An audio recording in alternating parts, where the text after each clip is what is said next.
Assalamualaikum warahmatullahi wabarakatuh. Salam damai sejahtera buat kita semua.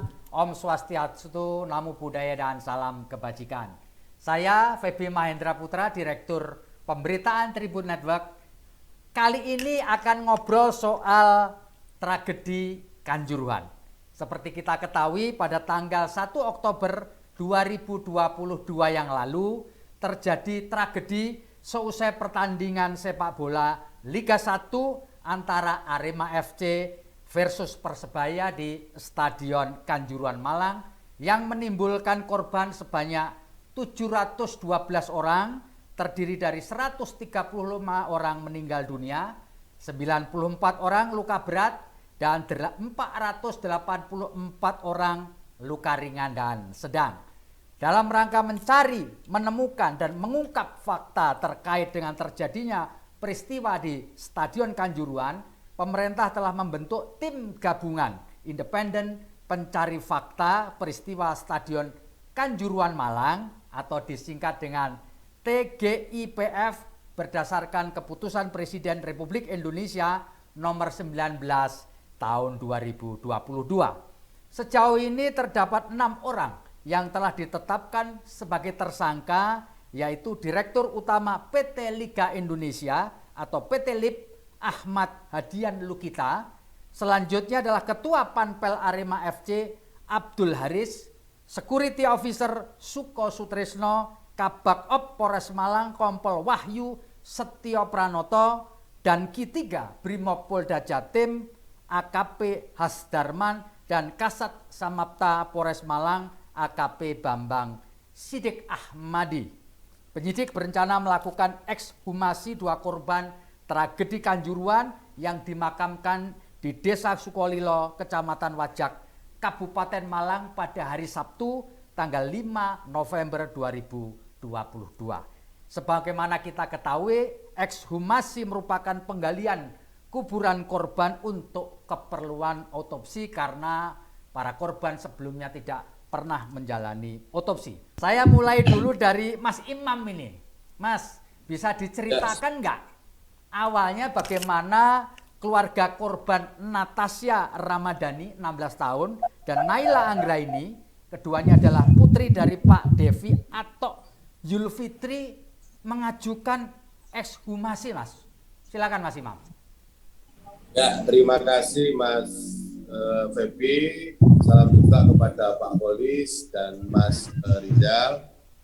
Saya sampaikan di sini bahwa ekshumasi awal diajukan oleh Mas Devi Ato terhadap kedua putrinya itu tanggal 10 Oktober 2022. Tetapi kemudian ada intimidasi ya secara psikis dengan kehadiran oknum dari Polres Kebumen yang mendatangi keluarga Mas Devi beberapa kali, dan jumlahnya juga ada beberapa orang. Kemudian juga dibangun narasi yang kemudian membuat keluarga Mas Devi itu merasa terintimidasi dan tidak nyaman. Mungkin salah satunya yaitu pertanyaannya adalah dari petugas tersebut menanyakan apakah tidak sayang keluarganya diotopsi. Kemudian yang kedua, apakah sudah berunding dengan keluarga dari Wajak. Sebagaimana kita ketahui, Mas Devi ini kan divorce ya, cerai dengan mantan istrinya yang juga menjadi korban di tragedi Kanjuruhan. Sang istri kemudian menikah lagi. Atas peristiwa-peristiwa itu kemudian Mas Devi pada tanggal 17 Oktober menyatakan untuk membatalkan kesediaannya dilakukan ekshumasi terhadap kedua putrinya. Kemudian dari peristiwa yang sudah terjadi, saya sebagai kuasa hukum dari pemerintah, saya melakukan pendekatan secara intensif ya, kemudian dengan dibantu oleh teman-teman LPSK, berusaha memberikan pemahaman kepada Mas Devi bahwa ekshumasi itu sangat dipentingkan untuk proses pidana tragedi Kanjuruhan. Kemudian juga kita mengajukan perlindungan melekat kepada LPSK dan alhamdulillah juga dikabulkan. Akhirnya Mas Devi pada tanggal 22 Oktober kembali menyatakan bersedia dan siap untuk kedua anaknya dilakukan ekshumasi. Itu Mas. Baik, Mas Imam, bisa diceritakan nggak? Ini kan sudah lama ya. Jadi peristiwa 1 Oktober mengajukan 10 Oktober, lalu nanti baru besok ini tanggal 5 dilakukan ekshumasi. Menurut pengetahuan Mas Imam, apakah ini juga nanti akan mempengaruhi hasil otopsi Mas? Karena waktunya sudah lama Mas. Ya Mas Febri, memang info yang saya dengar dari beberapa dokter forensik bahwa mayat tubuh itu efektif ya untuk dilakukan ekshumasi itu paling bagus itu sebelum 14 hari ya. Artinya zat-zat yang terkandung dalam tubuh zat kimia itu masih bisa kemudian dilakukan penelitian apa penyebab dari kematian. Tapi oleh karena ada situasi-situasi yang kemudian mengakibatkan itu batal, kemudian diajukan lagi, dan sekarang sudah 35 hari ya dari posisi mayat itu dikuburkan. Memang sih kita berharap bahwa itu masih bisa memberikan ya penjelasan secara ilmiah.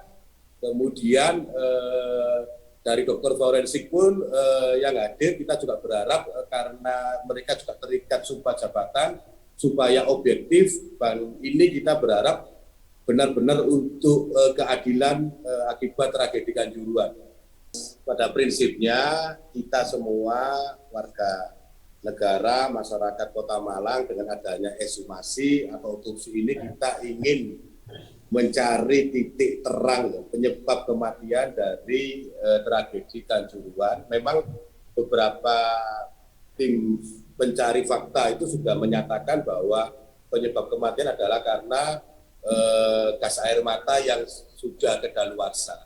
Tetapi ini perlu diperdalam ya, diperdalam dan diperjelas serta dibuktikan. Artinya dengan keterangan ahli forensik yang didapat nanti dari ekshumasi itu memperdalam, memperjelas daripada penyebab matinya 135 orang. Itu yang ingin kita capai. Mas Imam, kalau boleh saya tahu Mas, dari 135 itu mengapa yang mengajukan ekshumasi atau otopsi itu hanya 2 orang ya Mas? Mengapa Mas? Ya, karena ekshumasi atau otopsi ini memang pihak keluarga kebanyakan yang sudah katakanlah kita beri pemahaman ke beberapa orang, rata-rata masih mengalami trauma. Artinya mereka belum bisa memikirkan apakah mengizinkan atau tidak apabila keluarganya telah meninggal dunia itu diotopsi. Sehingga yang di sini hanya yang bersedia adalah Mas Devi Atok, di mana kedua anaknya meninggal dunia dengan semangat mencari keadilan terhadap kedua anaknya, juga korban-korban yang lain, dengan pemahaman yang penuh, pendampingan penuh, baik dari LPSK maupun dari kita. Hanya beliau yang bersedia sampai saat ini. Mas Imam, bisa dijelaskan Mas, tim gabungan independen pencari fakta sudah selesai melakukan kegiatan dan sudah memberikan laporan. Saya kepingin dapat komentar dari Mas Imam ini mengenai hasil kerja dari tim gabungan independen pencari fakta Mas. Silakan Mas Imam. Ya, terima kasih Mas. Pada prinsipnya sih kita sepakat ya terhadap temuan-temuan dari tim independen pencari fakta. Ada beberapa temuan itu, yang terakhir kemudian juga dari Komnas HAM kalau nggak salah ya, ada 7 temuan itu, tetapi kemudian Komnas HAM tidak memasukkan tragedi Kanjuruhan sebagai tragedi pelanggaran HAM berat ya. Nah itu yang belum sampai ke situ. Kita sebagai tim advokasi tragedi Kanjuruhan tentu ingin memperdalam, ingin memperluas, ingin lagi lebih detail bagaimana kemudian tragedi Kanjuruhan itu bisa dikategorikan pelanggaran HAM yang berat, bukan pelanggaran HAM yang biasa dengan begitu banyaknya korban yang meninggal dunia. Kita terus mendalami itu.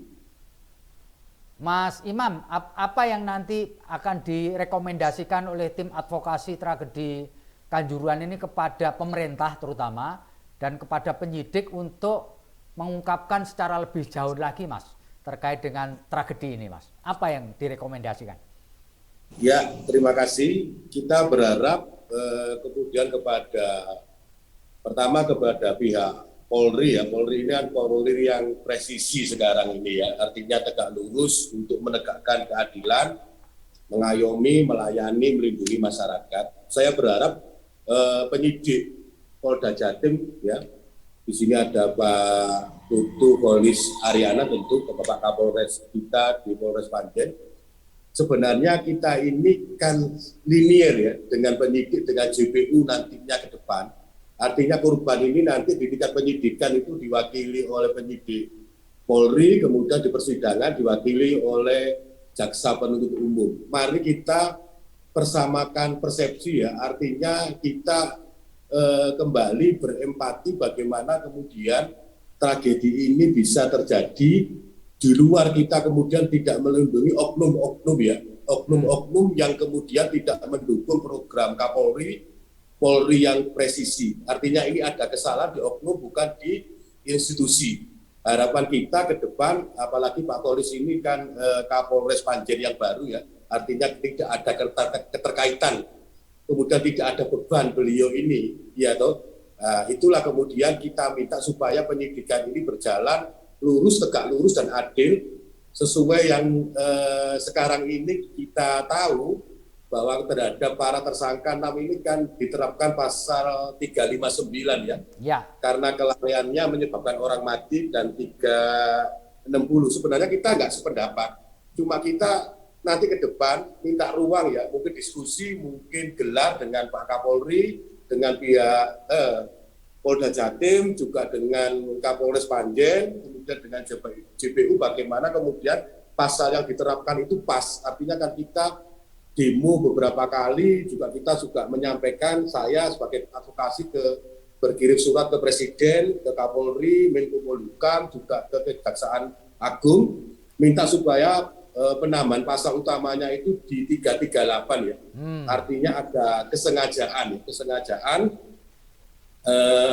sadar akan kemungkinan, teorinya begitu, sadar akan kemungkinan apabila ini dilakukan akan menimbulkan kejadian seperti ini.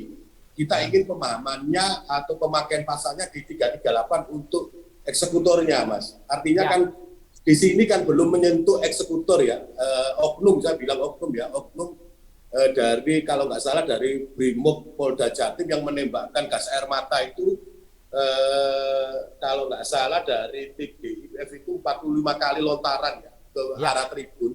Itu kan sesuatu yang kemudian sangat membuat kita ini miris ya.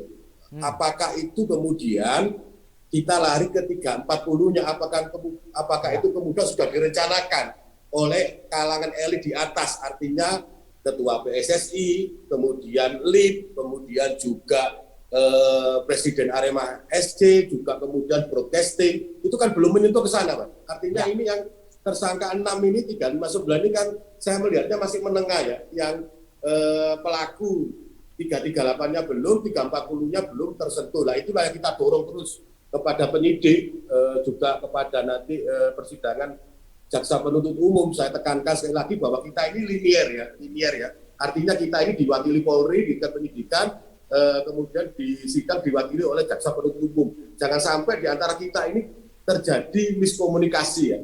Makanya kita buka ruang untuk transparansi, mari kita berdiskusi ya, supaya tim kita juga bisa menyampaikan argumentasinya, mungkin dari pihak Polri juga bisa menyampaikan argumentasinya, mengapa memakai pasal 359 bukan 338, dan pihak JPU pun nanti juga bisa menyampaikan argumentasinya. Mari kita berjalan bersama, kita kawal, karena tragedi Kanjuruhan ini luar biasa, artinya nomor 2 di dunia ya, setelah terjadi waktu 40 tahun. Jadi saya harap mungkin, saya mohon Pak Polri supaya kita sama-sama linier, mari kita berjuang bersama.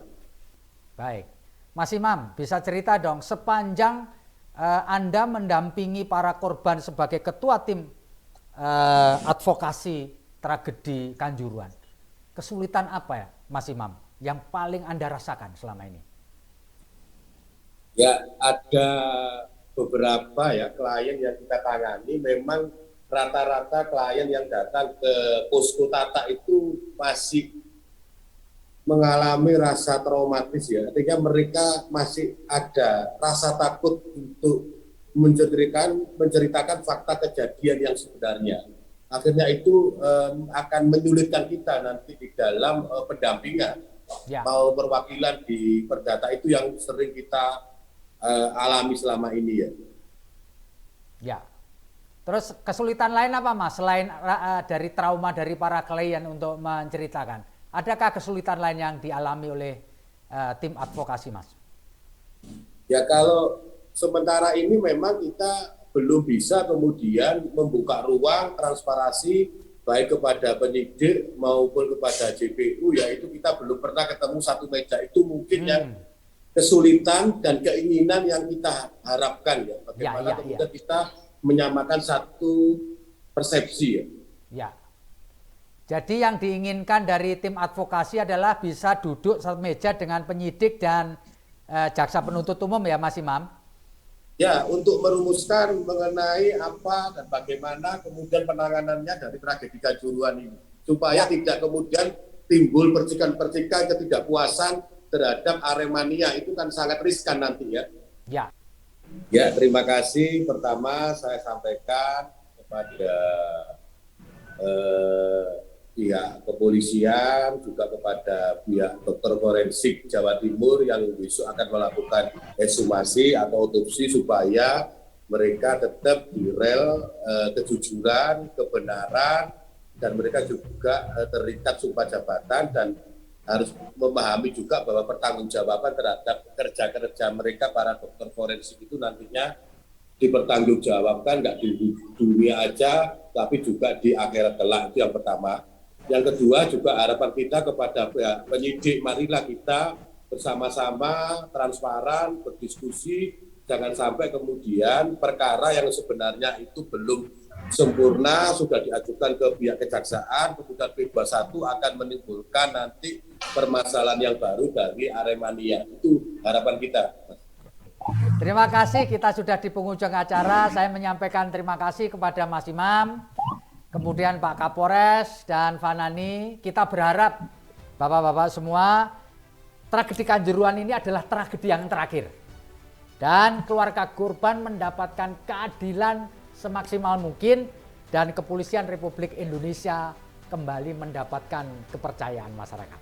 Demikian, saya Feby Mahendra Putra, pamit undur diri. Assalamualaikum warahmatullahi wabarakatuh. Salam damai sejahtera buat kita semua. Salam, Om Swastiastu, Namo Buddhaya, dan salam kebajikan. Terima kasih. Terima kasih. Semuanya sehat-sehat semuanya. Terima kasih.